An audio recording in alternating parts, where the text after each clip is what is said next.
Good morning student. आज हम genetic subject में ह्यूमन जीनोम प्रोजेक्ट के बारे में पढ़ने वाले हैं। तो शुरू करते हैं ह्यूमन जीनोम प्रोजेक्ट के बारे में। तो बात करें कि ह्यूमन जीनोम प्रोजेक्ट क्या था, तो ये अमेरिका के द्वारा शुरू किया गया एक प्रोजेक्ट था जिसका पर्पज़ क्या था, जिसका पर्पज़ था ह्यूमन के अंदर मौजूद कंप्लीट जीनोम का पता लगाना। तो ह्यूमन जीनोम प्रोजेक्ट क्या था, ये अमेरिका के द्वारा शुरू किया गया एक प्रोजेक्ट था जिसका मेन पर्पज़ ह्यूमन के अंदर मौजूद कंप्लीट जीनोम का पता लगाना था। अब बात करते हैं जीनोम के बारे में कि जीनोम क्या होता है। तो the complete set of gene in a cell और लिविंग थिंग्स, यानी कि किसी भी सेल या लिविंग थिंग्स में मौजूद कंप्लीट सेट्स ऑफ जीन क्या कहलाते हैं, जीनोम कहलाते हैं। तो जीनोम की क्या कहलाएंगे, जो किसी भी सेल या लिविंग थिंग्स में जो कंप्लीट जीन होते हैं उसको क्या कहा जाता है, उसको जीनोम कहा जाता है। अगले पॉइंट की अगर बात करें तो the human genome is made of the 3.2 billion bases of DNA, यानी कि जो ह्यूमन का जो जीनोम है वो कितने डीएनए बेसेज से मिलकर बना है, 3.2 बिलियन बेसेज जो डीएनए के बेसेज आपस में मिलकर ह्यूमन जीनोम को बनाते हैं। तो ह्यूमन जीनोम कितने डीएनए बेसेज से मिलकर बना है, 3.2 बिलियन या फिर 3 × 10⁹ बिलियन बेसेज जो है आपस में मिलकर ह्यूमन जीनोम को बनाते हैं। तो ये तो बात हुई जीनोम के बारे में। अब बात करते हैं history of human genome project की, यानी कि जो ह्यूमन जीनोम प्रोजेक्ट की हिस्ट्री थी वो क्या थी। तो पहले पॉइंट की अगर बात करें तो human genome project is a mega project, यानी कि ह्यूमन जीनोम प्रोजेक्ट कैसा प्रोजेक्ट था, ये एक मेगा प्रोजेक्ट था, यानी कि एक बहुत बड़ा प्रोजेक्ट था। दूसरे पॉइंट की अगर बात करें तो this project is launch in 1990 and completed in 2003, यानी कि जो प्रोजेक्ट था वो कब लॉन्च हुआ था, कब स्टार्ट हुआ था, 1990 के अंदर, और ये कंप्लीट कब हुआ था, 2003 के अंदर जाकर ये कंप्लीट हुआ था। तो देखें तो अगर कितने ईयर्स में जाकर ये टोटल 13 ईयर यानी कि 13 साल में जाकर ये कंप्लीट हुआ था।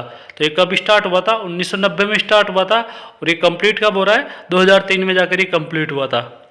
अगले पॉइंट की अगर बात करें तीसरे की, तो human genome project is started by the James Watson in 1990, यानी कि इसको सबसे पहले किस साइंटिस्ट के द्वारा शुरू किया गया था, इसको जेम्स वाटसन के द्वारा 1990 में शुरू किया गया था। And then continues by Colin Charge, Colin Charge नामक एक अन्य साइंटिस्ट थे, उनके द्वारा इसको फिर कंटिन्यू किया गया था। तो जेम्स वाटसन के द्वारा 1990 में शुरू किया गया था, फिर जेम्स वाटसन ने 1993 तक यानी कि 3 साल तक कार्य किया। उसके बाद फिर इसको आगे किसने कंटिन्यू किया था, इसको कोलिन चार्ज नामक साइंटिस्ट ने आगे कंटिन्यू किया था और फिर कंप्लीट किया था। अगले पॉइंट अगर चौथे की बात करें, जो कि एक इम्पोर्टेंट पॉइंट है, तो human genome project is started bye US department of energy and national institute of health, यानी कि जो ह्यूमन जीनोम प्रोजेक्ट है वो किसके द्वारा स्टार्ट किया गया था, वो यूएस डिपार्टमेंट ऑफ एनर्जी और नेशनल इंस्टीट्यूट ऑफ हेल्थ के द्वारा शुरू किया गया था। फिर बाद में इसमें एक अमेरिका का बहुत बड़ा ट्रस्ट था, वेलकम ट्रस्ट, उसके द्वारा इसमें पार्टिसिपेट किया गया था। तो शुरू किसके द्वारा किया गया था, यूएस डिपार्टमेंट ऑफ एनर्जी और नेशनल इंस्टीट्यूट ऑफ हेल्थ के द्वारा इसको शुरू किया गया था। बाद में वेलकम ट्रस्ट जो है इसमें आकर एक मेजर पार्टनर बना था। उसके कुछ समय बाद कुछ कंट्रीज भी आकर इसमें ऐड हुई थी, जैसे कि जापान, फ्रांस, जर्मनी, इन्होंने आकर इसमें पार्टिसिपेट किया था। ये तो बात हुई इसके हिस्ट्री की। अब इसके एम्स के बारे में बात करते हैं कि ये जो प्रोजेक्ट था वो कौन कौन से उद्देश्य के लिए शुरू किया गया था। तो पहले पॉइंट की अगर बात करें तो find the number of base pair in human genome, यानी कि जो ह्यूमन जीनोम में जितने भी बेस पेयर मौजूद होते हैं उनके नंबर का मालूम करना। तो यानी कि जो ह्यूमन जीनोम जो जितने बेस पेयर से मिलकर बना है उनके नंबर का मालूम करना।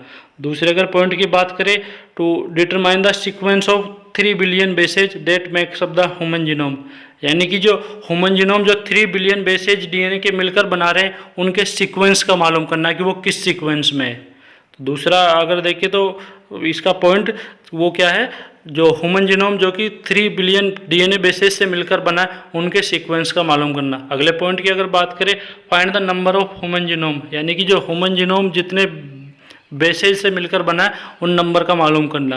अगले पॉइंट की अगर बात करें to analysis chromosome and gene that are present on each cell, यानी कि जितने भी क्रोमोसोम या जीन प्रेजेंट होते हैं किसी भी सेल पर उनका एनालिसिस करना।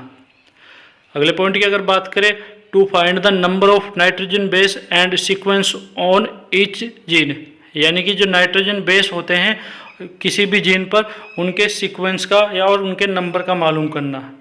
तो क्या है, जो जीन पर जो नाइट्रोजन बेस होते हैं जैसे कि एडेनिन, गुआनिन, साइटोसिन, थाइमिन, इनके नंबर और इनके सीक्वेंस का मालूम करना।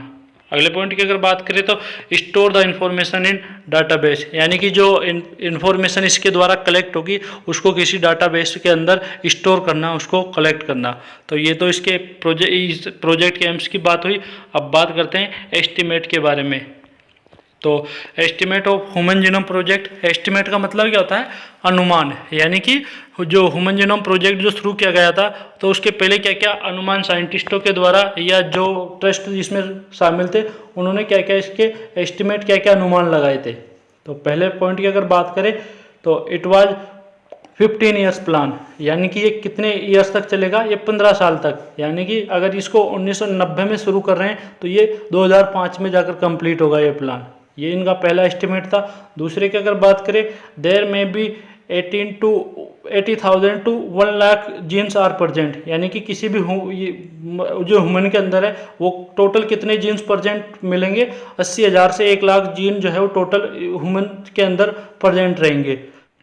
तीसरे पॉइंट की अगर बात करें तो the nucleotide sequence approximately 3.3 into 10⁹ 9, यानी जो न्यूक्लियोटाइड का सीक्वेंस वो कितना मिलेगा, लगभग 3.3 इंटू 10⁻, जो है वो टोटल इसका सीक्वेंस मिलेगा। तो ये तो बात हुई इसके एस्टिमेट के बारे में। अब बात करते हैं रियलिटी के बारे में, यानी कि क्या क्या रियलिटी सामने आई थी ह्यूमन जीनोम प्रोजेक्ट के द्वारा। तो the total number of genes are present 25,000 से 35,000 जो है वो टोटल जीन प्रेजेंट मिले थे ह्यूमन के अंदर। अगर बात करें तो टोटल जीन कितने मिले थे, 25,000 से 35,000 के बीच में। तो अगर उनके एस्टिमेट की बात करें तो उन्होंने 80,000 से 1 लाख के बीच में एस्टिमेट अनुमान लगाया था कि 80,000 से 1 लाख के बीच में जो जीन है वो टोटल मिलेंगे। बट कितने मिले, 25 से 35,000 जो टोटल जीन ह्यूमन के अंदर प्रेजेंट मिले थे। दूसरे अगर पॉइंट की बात करें, project was completed before time, यानी कि उन्होंने जो क्या एस्टिमेट लगाया था, उन्होंने एस्टिमेट लगाया था कि ये 2005 में, यानी कि 15 साल तक चलेगा। बट ये कब कंप्लीट हो गया था, ये 2003 में ही कंप्लीट हो गया था ये प्रोग्राम। अगले पॉइंट की अगर बात करें तो the nucleotide sequence is 3.1 billions, यानी कि जो न्यूक्लियोटाइड का सीक्वेंस कितना मिला था, इसमें 3.1 बिलियंस मिला था। और उन्होंने कितना 3.3 बिलियन जो है वो न्यूक्लियोटाइड का सीक्वेंस लगाया था। अगले पॉइंट की अगर बात करें तो लार्जेस्ट ह्यूमन जीन इज डिस्ट्रोपिन, यानी कि ह्यूमन जीनोम प्रोजेक्ट के द्वारा लार्जेस्ट ह्यूमन जीनोम के जीन के बारे में भी मालूम चला था कि डिस्ट्रोपिन जो है लार्जेस्ट ह्यूमन जीन प्रेजेंट होता है मानव के अंदर। अगले पॉइंट की अगर बात करें तो function of 50% gene is unknown, यानी कि जो 50% जो जीन है, लगभग आधे जो जीन है उनके फंक्शन जो है वो अननोन होते हैं। अगले पॉइंट की अगर बात करें, less than 2% of genome codes for protein, यानी कि 2% से कम जो जीनोम है या जीन है वो प्रोटीन सिंथेसिस के लिए कोड करने का कार्य करते हैं। तो लेस देन 2% जीनोम जो है वो प्रोटीन सिंथेसिस के लिए रेस्पॉन्सिबल होते हैं। अगले पॉइंट की अगर बात करें तो chromosome Y has minimum gene, यानी कि जो क्रोमोसोम वाई होता है उसके अंदर सबसे कम जीन्स प्रेजेंट होते हैं। तो ये तो इसके रियलिटी की बात हुई।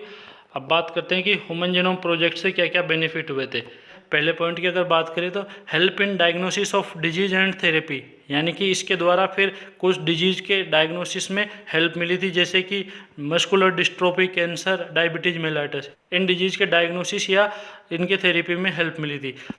दूसरे अगर पॉइंट की बात करें तो treat disease using recombinant DNA technology, यानी कि RDNA टेक्नोलॉजी जो होती है उसके द्वारा डिजीज़ को ट्रीट करने में इसमें हेल्प मिली थी।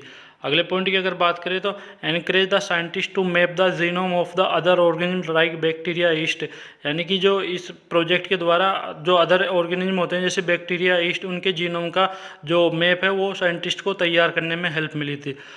चौथे पॉइंट की अगर बात करें तो it help in gene therapy, इसके द्वारा जो जीन थेरेपी है उसमें हेल्प मिली थी। और चौथे अगर पॉइंट की बात करें तो it help in the mutation, यानी कि इसके द्वारा जो म्यूटेशन उत्परिवर्तन की जो क्रिया होती है उसमें भी हेल्प मिली थी।